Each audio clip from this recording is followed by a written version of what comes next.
আপনারা সবাই জানেন হক্কানি উলামা ইকরাম আল্লাহর ওলি এরা যদি দুই একজন এই দুনিয়াতে না থাকতো তাহলে দুনিয়া এতদিন টিকে না, ধ্বংস হয়ে যায়। আমরা তাদের কারণে বাইসে আছি।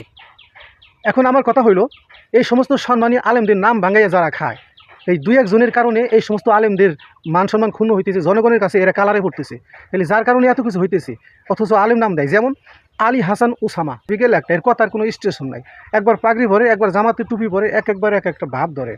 এই লোকটা চরমোনাই নিয়ে যে মন্তব্য করছে আপনারা দেখছেন না? কয় চরমোনাইয়ের হাজার হাজার লোক জামাতে যোগ দিছে, চরমোনাই যায় না, মাহফিলের লোক কমেছে। অথচ ওনার তো বোঝা উচিত যে এক গেল নির্বাচনের ঝামেলা, আবার গেল ঈদের ছুটি, ঈদের ঝামেলা, এরপরে মাহফিল হওয়ার কথা ওই সময় হয় না, হইলো 1.5-2 মাস পরে এসে পুরো কামের সময়, গরম, গরিব মানুষ, হাতে পয়সা নাই, ঈদের মার্কেট করে হাত খালি প্রায়, আবার ক্ষেত খোলার কাম চাপছে।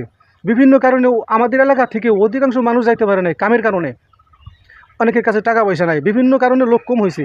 আর এটা মাহফিলের কোনো সিজনই নেই, প্রচণ্ড গরম, ঝড় বৃষ্টির সময়, এই সময় লোক কম হয় স্বাভাবিক। অথচ আলী হাসান ওসামা টিটকারি করে কইল যে চরমোনাইয়ের লোকজন, হাজার হাজার লোকজন ছুটে গেছে, জামাতে যোগ দিছে, চরমোনাইয়ের আচরণ ভালো না, তাদের আচরণে জনগণ অতিষ্ঠ।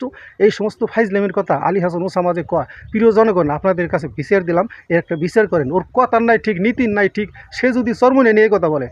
অথচ আমি মনে করি চরমোনাই যারা যায় নাই তারা চরমোনাইয়ের কোনো লোকই নেই। তারা জামাতের লোক, তারা আওয়ামী লীগের লোক, তারা বিএনপির লোক। চরমোনাইয়ের নাম ধরে ভাব ধরে আসলে এতদিন গুপ্তভাবে। যারা চরমোনাইয়ের লোক তারা একজনও না যায় পারে না, যারা যায় নাই কাজের জন্য যায় নাই। আর অধিকাংশ চরমোনাইয়ের মুজাহিদ সেখানে গেছে, মাহফিলে লোক কম হোক আর যাই হোক, এরা অরিজিনাল চরমোনাইয়ের লোক।